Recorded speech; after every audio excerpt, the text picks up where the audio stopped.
Pemirsa, Polres Buleleng melalui tim Goak Poleng berhasil mengungkap sejumlah kasus peredaran narkotika selama bulan Januari 2026. Dalam pengungkapan ini, 5 orang tersangka diamankan dengan barang bukti sabu-sabu seberat 15,31 gram.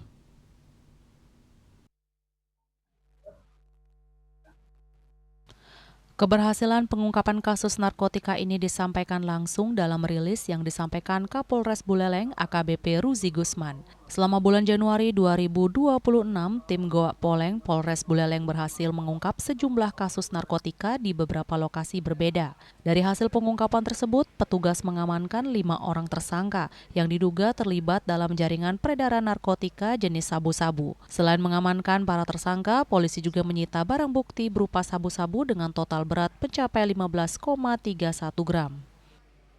Di sini pada kesempatan ini saya menyampaikan penekanan saya terhadap peredaran narkoba, yaitu Polres Buleleng tetap berkomitmen untuk melakukan penindakan terhadap penyalahgunaan narkotika. Apa-apa yang sudah menjadi program utama Polres Buleleng di tahun-tahun sebelumnya, ke depan tetap akan ditindaklanjuti dan ditingkatkan. Tidak ada toleransi untuk peredaran narkoba, baik dalam hal sekecil apapun.